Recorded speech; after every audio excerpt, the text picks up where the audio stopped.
Hey, welcome back to my channel, and today we're going to be talking about transplanting seedlings that you grew into a hydroponics system. Now for today's demonstration, we'll be using spinach.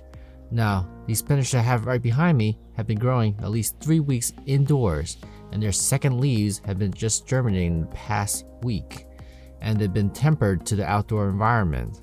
So now it's the best time to transplant them into a hydroponics garden.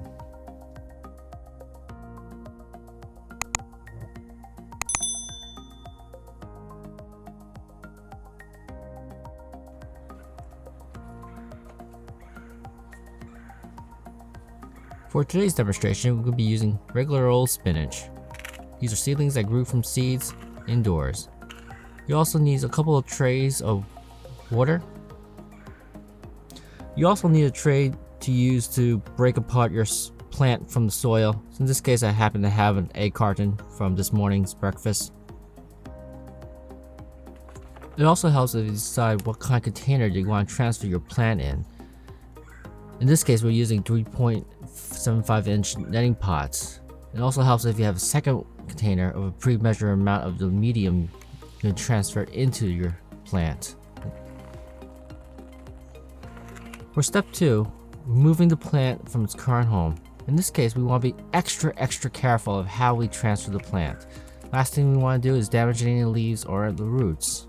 So what we're going to do is tilt the plant container a slight angle and give it a couple of taps on the back, and just as it starts to slide, we want to catch it. We don't want the plant to land in the tray head first. Just take a quick look of all the roots development. It's absolutely critical that we don't disturb or damage the roots. So as carefully as you can, break apart the soil. In this case, the soil I'm using is 33% compost, 33% perlite, 33% peat moss. So it makes it easier separating the plant. At this point, it's mostly about sorting your plants and dividing the plants among the pots you have. In this case, I have about around 10 to 11 netting pots that I want to transfer these spinaches in.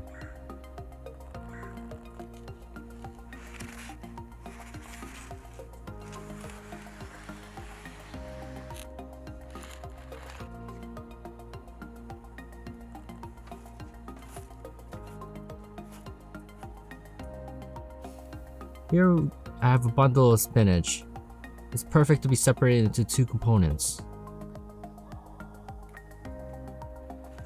What we're going to do is grab a bucket of water and just dip in the water and just wave it around back and forth, carefully not to disturb any or damage any of the roots. With my compost mixture, the soil should separate very easily. And just like that, majority, like 90% of the soil is already removed. So grab your second tray and dip it for the final wash. When you feel that you adequately wash your plants, grab your netting pots and let's proceed to the next step. Ideally, the second netting pot should be filled with your medium. In this case, I'm using Hydroton. Also, carefully separate your plants accordingly. In this case, I'm putting about at least 2 seedlings per netting pot.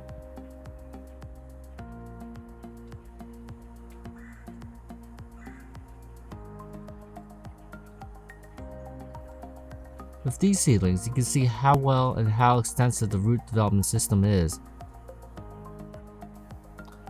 At this point, it's really easy to separate the seedlings into its individual pairs. Sometimes you might find it more difficult, but be careful as you go.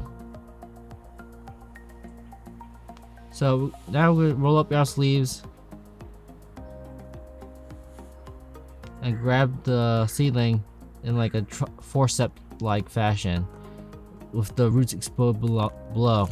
And then we'll be carefully add your Hydroton medium into your cup. Now when you add it, the Hydroton is going to build up on one side, and that's going to be natural. Once you feel that your plant is adequately safe in there, give it a quick shake to equalize the distribution of the hydrogen in the netting pot. And there you have it, one transferred plant, and I have 10 more to go.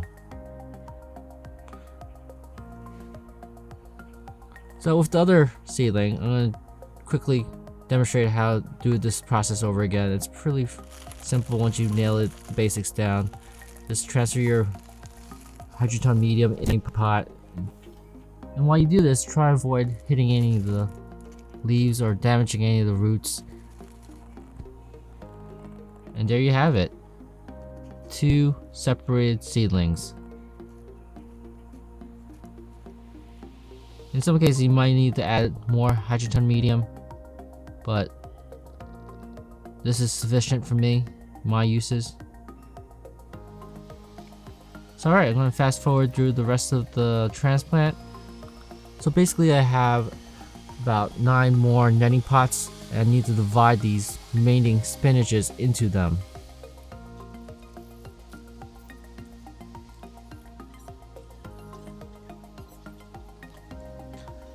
Once you get this process going, it's pretty much a breeze. It'll probably take you less than 10-15 minutes to get through about 10 plants or netting pots. For me, this is a easy cost saving, something I don't have to worry about spending extra money on Rockwool or limiting myself to purchasing Rockwool and growing into a mini greenhouse. I tried it before and with coconut husk before, and I had mixed results with that, where either the plants didn't germinate, and if they didn't germinate, you had algae growth. And for me, when germinating seeds, I always use the Ziploc bag and wet towel method, and using that method, I never always got 100%. I never got 100% germination rate, probably close to maybe 70 to 90%. But when you started out in like one of those grow mediums like Rockwool, when a seed doesn't germinate and you can't reuse it, I mean, it's basically spent and you have to toss that aside. You could try to reuse it. I did it with coconut medium, and the results always mix, and sometimes it's not worth the time. For me, I just like to use the Ziploc bag and dump as seeds I can, and whatever germinates, I just transplant them into soil and let it continue for another 2 or 3 weeks until it develops its second set of leaves. And for me, that saves me a lot of money and time, frustration, and I've been doing it for 10 years, and that's been the easiest method for me. I mean, if you're growing indoors, that's another story. Or if you're growing in a more commercial sense, where you're growing like maybe in the thousands of plants, maybe using Rockwool is easier. And there you have it, 10 netting pots. Well, I actually had 11, but it's not shown here. So 1 week later, you can see that all the spinaches have been transferred nicely into my NFT system, most of them thriving. Well, I haven't seen any major growth mostly because of the weather here. It's hovering in the low 50s here, and it hasn't really hit the 60 or 70 mark. It's early May, so I don't expect major growth. Usually with a transplant, I can really tell like the day after if it's transplanted well. Usually if it didn't go well, you'll see all the leaves completely dead and wilted. So now it's 2 weeks later. I haven't really seen major germination of the plants because the temperature has been still hovering in the mid 50s now. Hasn't really kicked in the 60s or 70s yet. But if anything you see here, you see most of the second set of leaves really picking up, germinating. It's really giving strength to the spinach here, and you also see the first set of leaves slowly dying off. Usually if the plant survived this long, especially 2 weeks, it's pretty much guaranteed that it's going to survive. This transplant has been really successful. By the time the second set of leaves really pick up, So at this point, I feel I accomplished my mission. Just set it there and just forget about it and just let the hydroponic system do its magic to grow the leaves. And over time, you'll see it continue to develop. So it's 3 weeks later and the temperature just hit the 70s and we're having some nice weather this past few days. And now we haven't seen any major tremendous growth, but in some cases do. Most cases, most of these spinach you see their dirt set of leaves forming, and in some cases you see a tremendous transformation, but I won't expect that until maybe we get to the 4th or 5th week.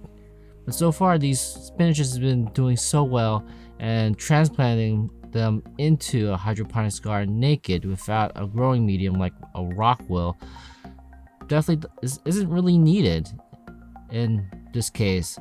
Now, there are some certain plants that probably more delicate, maybe you want to use a Rockwool, maybe so for example, a cilantro plant that's have more finer and delicate roots. I'll admit, when I first started hydroponics 10 years ago, it was the middle of June, July, and I did buy a couple of my plants to try out from Home Depot, and all those plants were in soil, and I did that wash method several times in order to transplant those plants into my system to get it working. The one thing that I would suggest to you guys is be careful and mindful of the temperature. So when you do the transplant, make sure you do it early in May, or if you can't do it in early May, make sure you do it early in the morning or late in the afternoon when you have the best chance of transplanting. So that's all the information I have for today. If you like the content of the video, hit the like button, subscribe to my channel, and if you have any thoughts, comments, or suggestions, put in the section below. I'd love to hear back from you guys. And like always, peace out and happy gardening. Until next time, have a great day.